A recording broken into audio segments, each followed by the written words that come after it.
Welcome, everyone. Glad you could join today. And I always like to start with this slide so you can see Pauline and I. And Pauline is definitely the better half, and very proud to be doing this with her. She is the heart and soul of our organization. What we are going to talk about today is a world that is both complicated, but also with lots of information and resources. And our goal is not to give you all of the perfect facts, but to give you kind of ranges and resources that you can tap into in order to find information out yourselves, in many cases, or find people like us to help answer questions. So we start with a little bit about who we are. Our organization as a whole has been around for about 20 years, and Pauline and I have a combined 30 years of working with the Medicare population.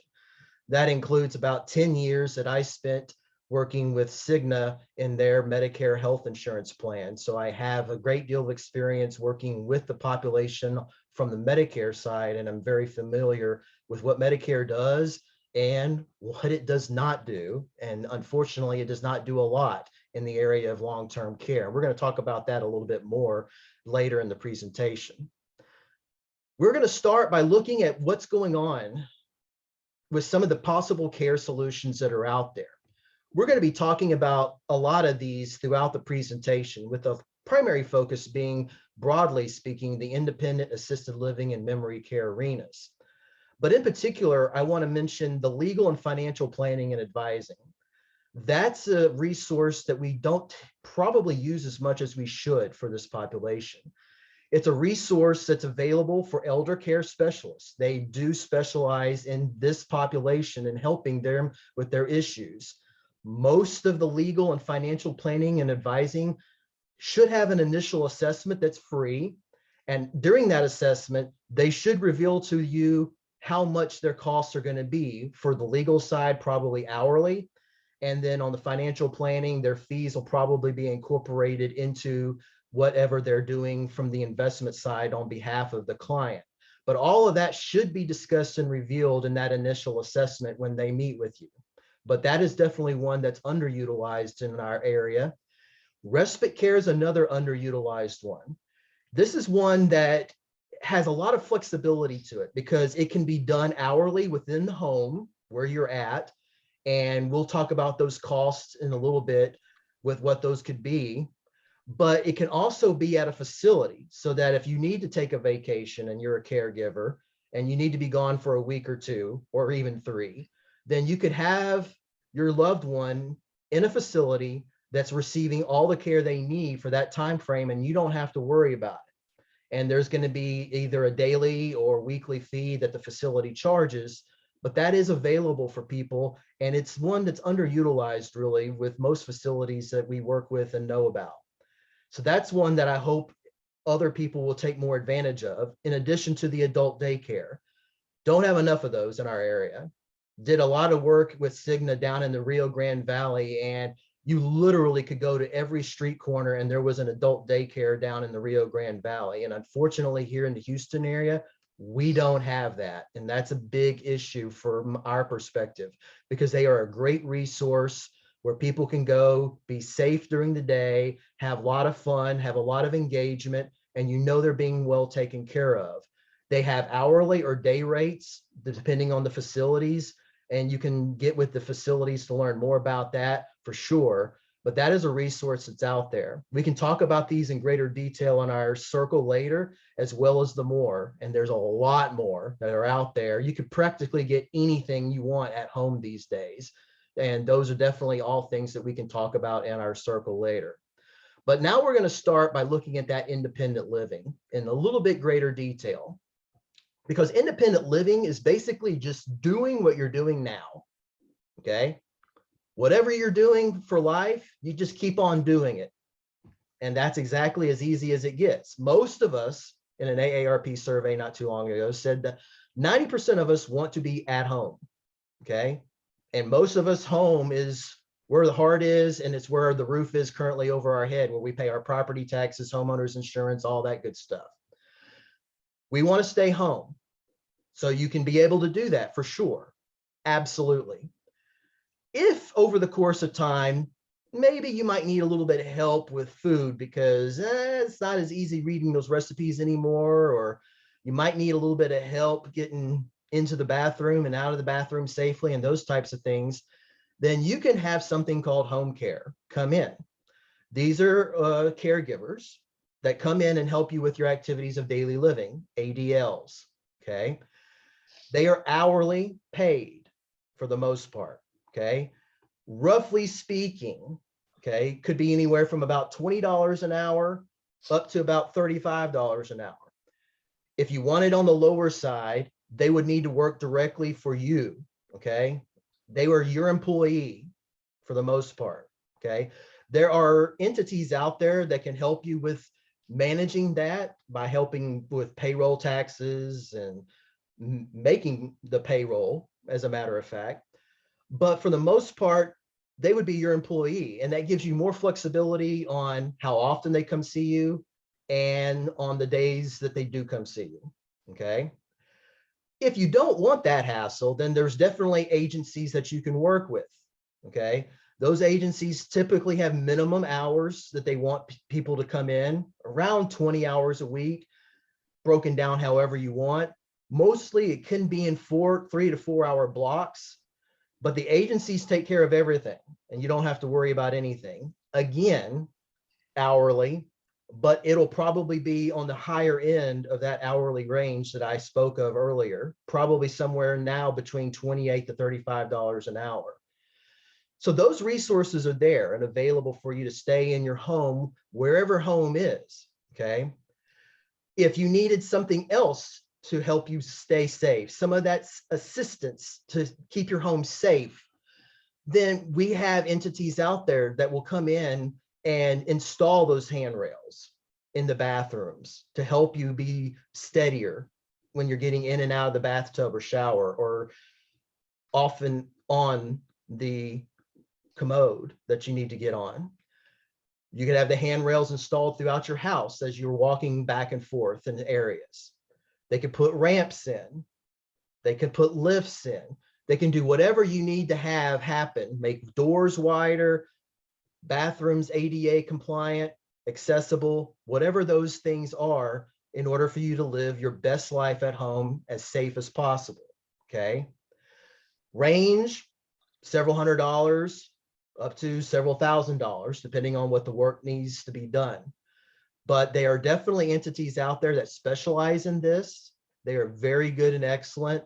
And we work with a couple of them and they do excellent work, and strongly recommend accessing them.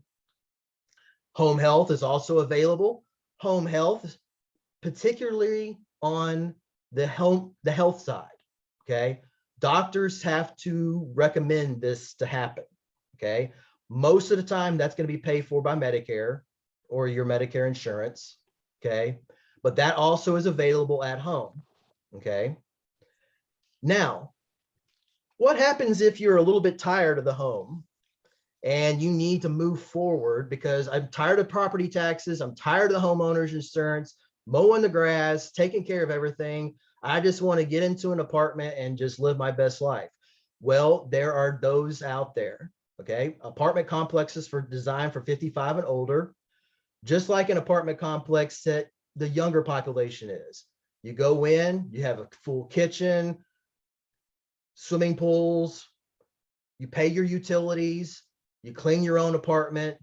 They could have some fun stuff to do that is typically organized by the residents in common areas and things like that. And they do have some fun things to do, but it's basically taking what you do in the house and just making it smaller and being in an apartment, okay? For the most part, you could probably get into an apartment somewhere in the neighborhood of $1,500 to $2,000 a month, roughly speaking, in this area, okay? If you didn't want to have to worry about utilities and you maybe didn't want to cook as much anymore, then maybe an independent living facility is more your cup of tea. And they'll also make your tea for you, by the way, as well. The independent living facility has the same thing as an apartment, okay?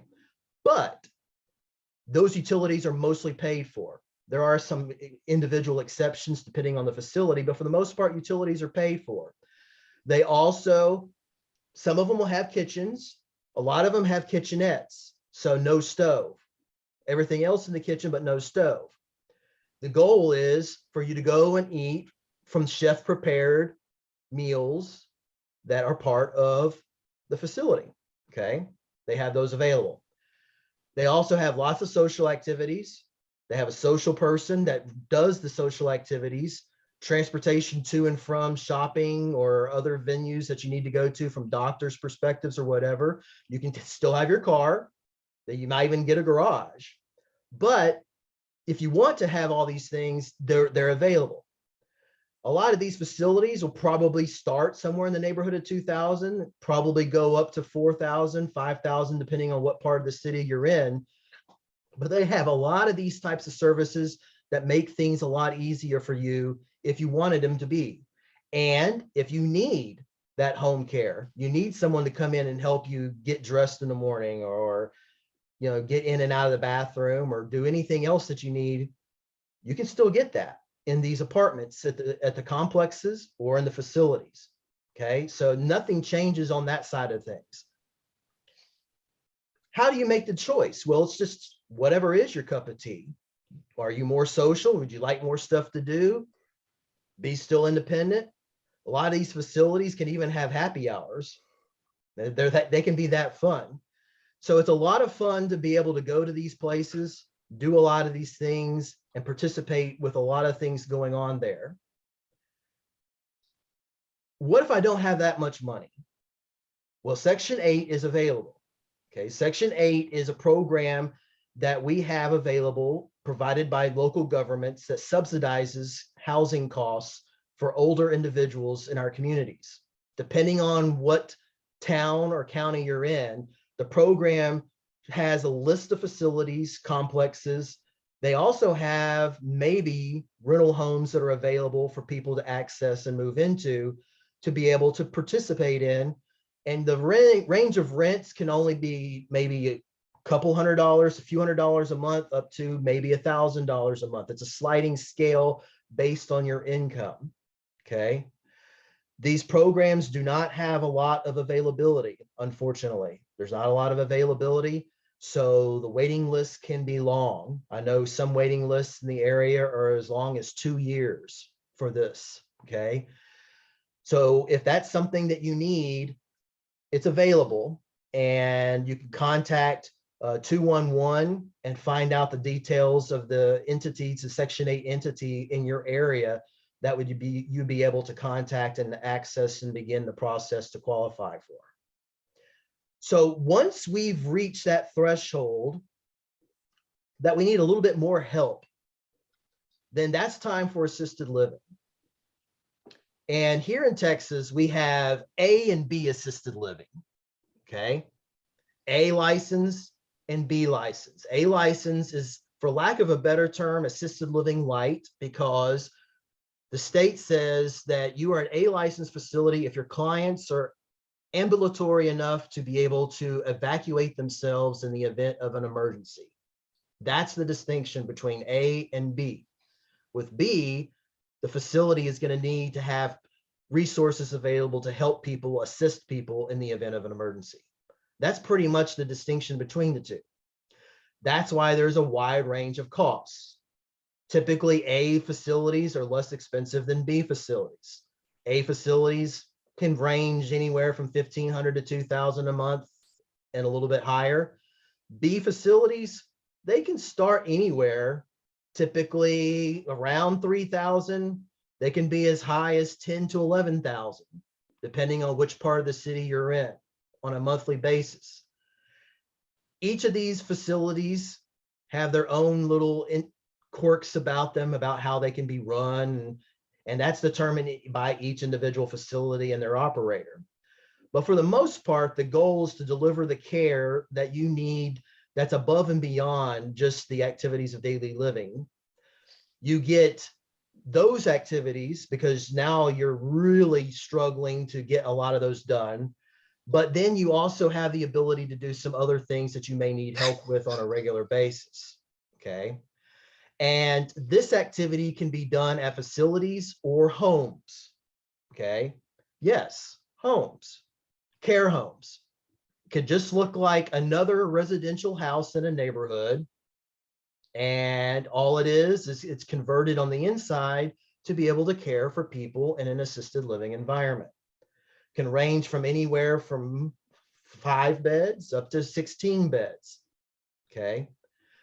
The goal is to be able to provide more intimate, focused care because you have fewer people to be able to focus on at a care home environment. Now, this care is licensed by the state, which means there's also options that are not licensed by the state. Okay. Those that are not licensed are typically less expensive. Okay. And there's a variety of reasons why they're not licensed, but they're not licensed. So you have to be careful when you go into an unlicensed facility and have your eyes wide open as to what's going on there to make sure that it's the good fit that you want. Okay. But they are definitely less expensive. So how do I make a choice between whether I go into a home or whether I go into a facility? Well, again, it goes back to the cup of tea argument. And it boils down to whether you're a social butterfly or not. If you really like that social activity, you really like being able to interact with people and have fun with people, then what you need probably is going to be those bigger facilities because they have the staff that are going to be working on just scheduling and doing activities. Care homes, they have activities for sure, okay, but far smaller, far less numbers, and we have a focus in the home on care first and foremost. That's really what they're at. So someone kind of mentioned to me one time that even within assisted living B, you may have assisted living light and assisted living heavy. And sometimes if someone needs a higher level of acuity, then the care home may be a better place for them because they have that lower staff to care ratio, and that may be a better fit. Costs can be a little bit lower in a care home environment because there is less overhead and those types of things, but you still have that distinction of whether you need that social interaction and a lot of social interaction or not. So there's no wrong or right answer on any of this.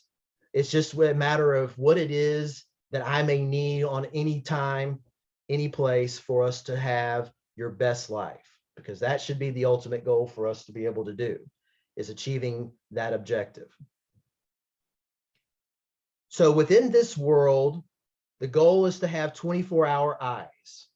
That's the distinction from an independent living, because you have somebody there that's available to provide care 24 hours a day, 7 days a week. That is very important, okay? A lot of times that can involve nurses. Not all facilities have nurses, but a lot of them do, okay? They're not there for the most part all day, okay? But they are there for a large part of the day. A lot of times they have visiting physicians that come in as well, and other care that comes in. The same care that we've been talking about regarding home care can happen in assisted living if that's what you want. Home health is another big entity that comes into and does a lot of things in assisted living environments.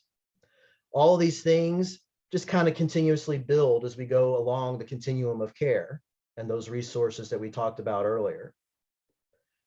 Now, what happens when something happens in your mind? Okay. The dreaded dementia diagnosis. Okay. It's out there and it's happening more and more. Projections are by 2050 that we're going to have probably about 50 million Americans that will have Alzheimer's. Okay. That's a huge number that's going to be coming down the pike with the boomers. So memory care is definitely an option. And it's really a subset of what is assisted living, because The purpose of memory care is, and the state recognizes this as well, because they have a certification available for memory care facilities to achieve that they want to do. But the goal is to give specialized care to this population that has dementia. And Alzheimer's is by far the largest dementia, but not the only dementia that's out there. There's probably, I believe, close to almost 50 dementias that are out there. And Alzheimer's is basically 75 to 80% of it. But these are facilities or care homes. Purpose is just to focus on the memory care aspect and the care that is needed in that environment, okay? These facilities or homes can be part of a larger facility. There's a lot of facilities that have independent living, assisted living, and memory care all under one roof. It's just under different hallways. So you can start off in independent living, then move into the assisted living hallway, and if you need to, move into the memory care hallway all throughout the course of your life if that's what you want. Okay, there are facilities out there that do exactly that. There are also standalone facilities that handle just memory care, okay, whether it's a home or a facility.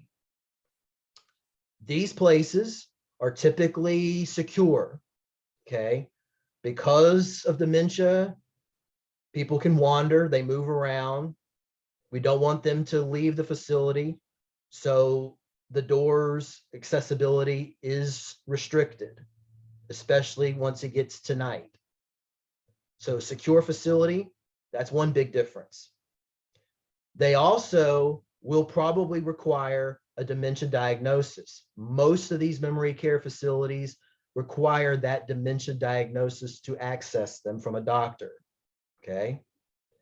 Not completely in some instances, but most of them will require that. But one of the biggest aspects that we find for these memory care units is the therapies that they provide within their walls. They have therapies, a lot of them have therapies that are designed specifically for that dementia diagnosis. Some of them are kind of experimental. Art therapy, music therapy. We've seen some results from Alzheimer's Association that these two things and these two aspects have positive impacts and results on engaging people with moderate to advanced Alzheimer's. So these therapies are available for access in some of these facilities, in addition to other physical, occupational, cognitive therapies that they have available to help the patients live with their diseases. They are wonderful places. I've been in a lot of them, and the care that people receive there is excellent for the most part. For that reason, because it's specialized and because it's so concentrated, it can be expensive. The price range in the Houston area probably is going to be starting at the $4,000 or so a month, and then going up into, again, 10, 11,000 a month, depending on location, the levels of care. So some facilities in assisted living and memory care, depending on how much care you need, they determine that by having a level of care program, so that as you need more, you go from level 1 to level 2 to level 3.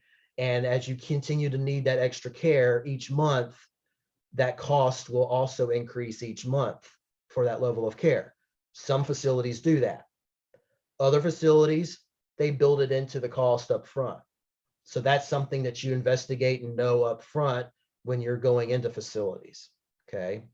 And they'll tell you for sure on that side.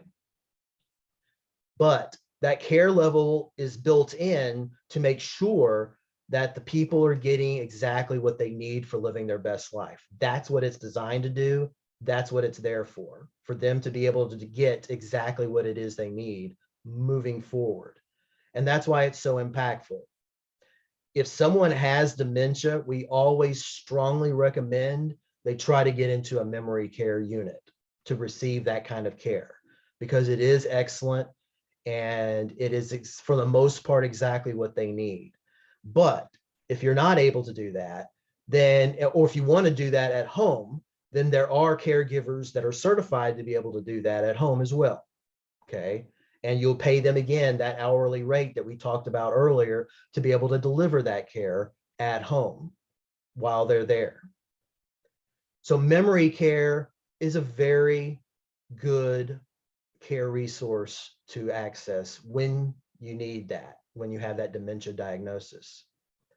So now that we've kind of established these three levels of basic overall care resource, how are we going to be able to pay for that? Well, a lot of times people think Medicare will pay for it. Okay.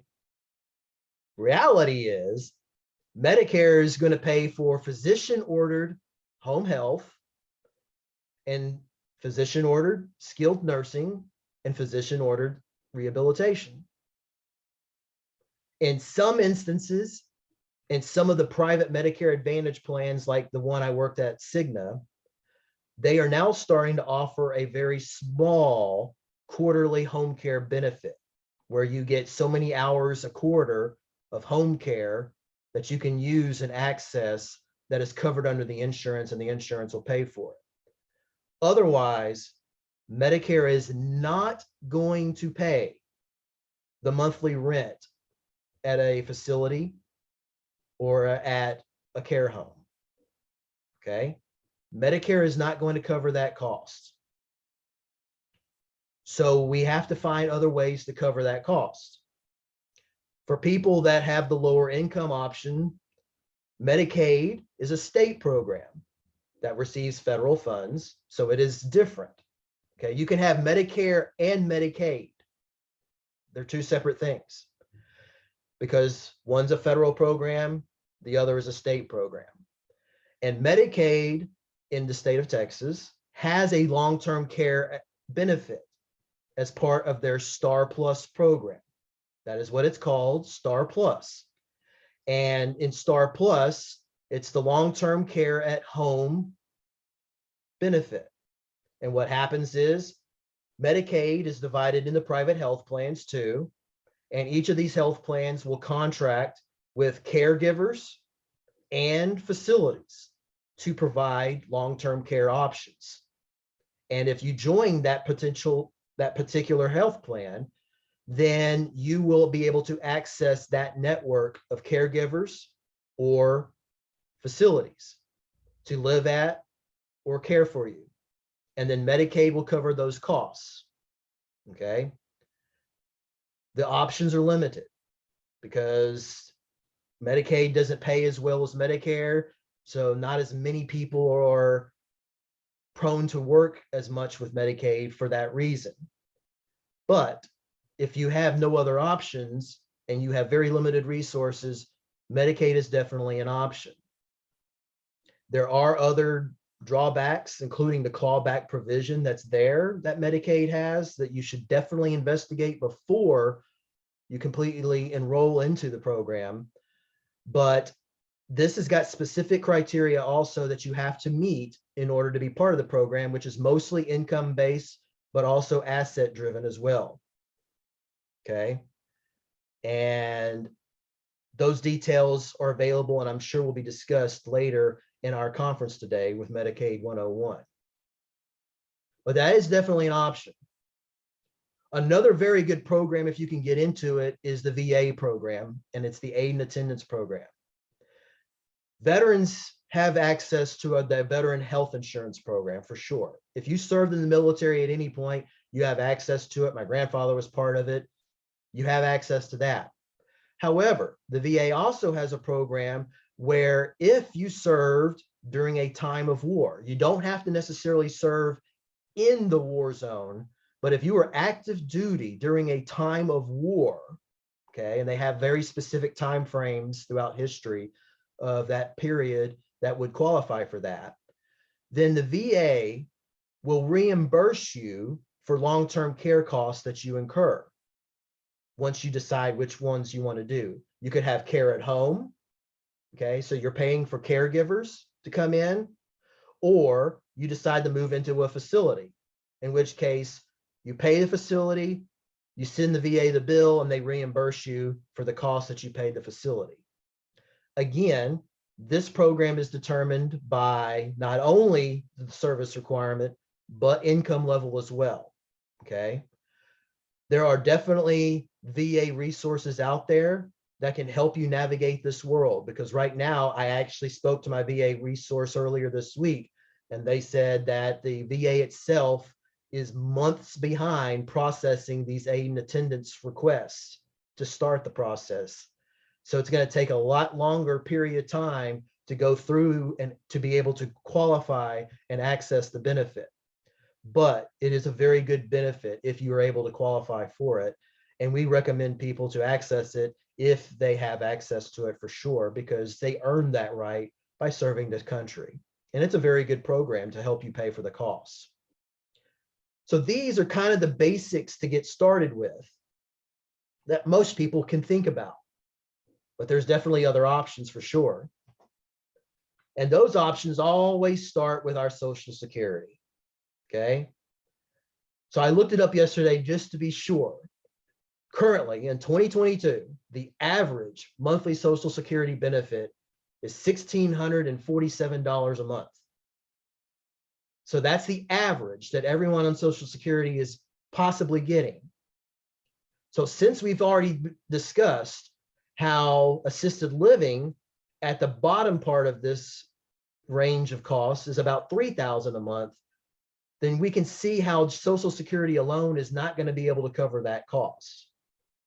So what else can we do to supplement that? Well, the pension program is definitely an option. What's going to become more and more important as the boomers retire are the 401ks. And that is going to be probably very critical moving forward to help supplement that Social Security income. Is that an additional amount to help with getting them over the hump, for lack of a better term, and covering those costs. But one of the best ways to make sure that you have the cost covered is through long-term care insurance. Yes, other than Medicaid, there is an insurance program that will cover long-term care costs. And long-term care insurance is that program. Now, the catch is that you have to start that earlier in life in order for it to be not cost prohibitive, because it can be very expensive the later in life you start. People in their 60s can start, especially if they're in their early 60s, but you're now talking about an expenditure of several $100s a month to cover the premium costs that you need for that long-term care insurance. Someone in their 70s isn't going to be able probably to get the long-term care insurance. So this is something that we need to work on as a society to encourage people to start this in their 50s at least, and hopefully even in their 40s, so that then you're only talking about $100 a month versus several $100s a month. But this insurance is designed to do exactly what we've talked about, which is to pay for the long-term care costs at home. Yes, there is insurance now plans that will cover the cost of those home people coming in and taking care of you there, as well as covering for the costs that are going on inside of facilities on the rent side. Okay. Now, depending on the program, it can either be a fixed amount, okay, per month up to a certain dollar range, or it could be a certain time frame that it pays out a benefit for a number of years, 5, 7, 10 years. Okay. These programs are out there and available, and a lot of financial advisors will be able to help you find them. Okay, for sure. And they're excellent programs, a lot of them, and will do a lot of good things for you moving forward. Another thing that can happen though is if you have that life insurance policy, you can go ahead and make it work for you before you need it at the end. Okay. You can convert that life insurance into cash. Okay. Because you have entities out there that will buy life insurance policies, typically around 75 to 80 cents on the dollar. And they will then, you would be able to use that proceed to help pay for your costs moving forward. They also are able to convert life insurance programs into these other programs that have riders that do have long-term care insurance involved, so that you're able to basically get long-term care insurance through your life insurance converting into something different, a hybrid. Again, financial advisors would definitely be able to help you walk through that, because there are those that are out there that will help with that type of discussion and walk you through what that looks like.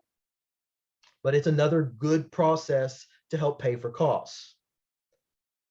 And then if we are still in our home, there's two things we can do. We can, if we decide that we're going to stay there, we can do that reverse mortgage for sure. Okay. And that reverse mortgage will allow us to have the equity in our home be leveraged as cash that we use for your care. Okay. That is definitely available. And the reverse mortgage isn't due until, the end. And then at that point, you have to pay it back and all that. Again, financial advisors can help you with that process. It's a very good way to stay at home and stay there and living your best life. If you're done with your home, then obviously you can sell it. And your sale of your home will provide a nest egg that you can now live on to provide the care. So those are definitely ways that we can have to access the care that we need to live our best lives moving forward. And all of them are pretty good options on those last three for sure. Moving forward, that 401k is going to be really critical for the boomers as they retire. So the future.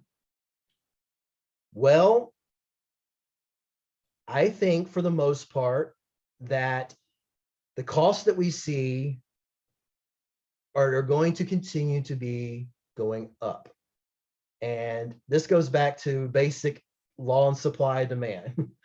And unfortunately, the demand with the boomers retiring right now, 12,000 a day, will peak at about 15,000 a day by 2025, roughly speaking. That demand is outstripping the supply of care that's available for them right now. Okay, regardless of whether it's caregivers, and they have a deficit of caregivers in this country, nursing shortages, CNA shortages, a lot of them are retiring as boomers. A lot of them are getting out of the business because of COVID and the stresses that they endured. So we have caregiver shortages that have to be addressed. And a lot of the addressing is happening with higher compensation, which means higher costs that care entities have to provide for. Okay. So those hourly rates are only going to be increasing over time. Okay. But we also have a shortage of facilities and care homes.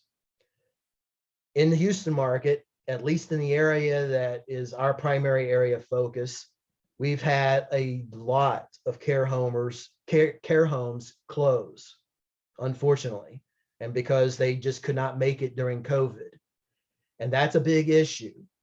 So we want to make sure that we understand that these options are not necessarily there as much as we need them to be. Okay. Now there's a lot of money coming in from investment entities to be able to provide care moving forward, but we're kind of playing catch up right now with what's the need out there. So these costs are going to be increasing, and already the costs from 2021 to 2022, the rents that you see being charged at facilities, especially on average across the country, have gone up between 6 to 10% year over year. Okay. And the estimates are that those costs are probably going to be the same, roughly the same going into 2023, about 6%, 8%. So that's what's going to be the normal for the next few years until things kind of even out on the supply side and demand. Now, the good news is that we do have a lot of options to help pay for these things. As we saw from the presentation, they are definitely out there, okay, and available for us to access. Okay, long-term care insurance, reverse mortgages.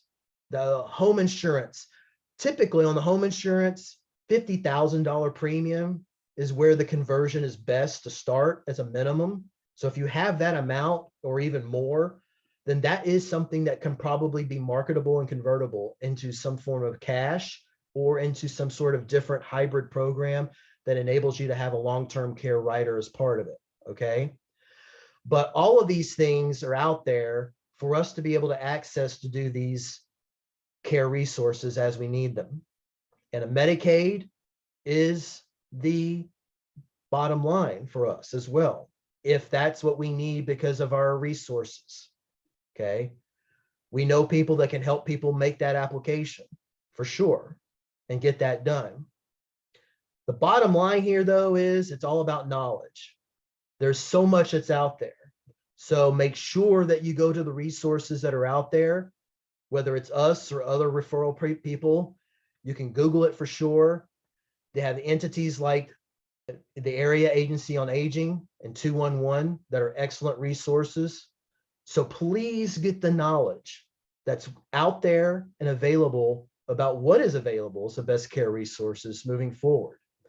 So you can reach us at these entities, our phone number, website, social media, and I look forward to talking to y'all more in our conversation circle after the presentation.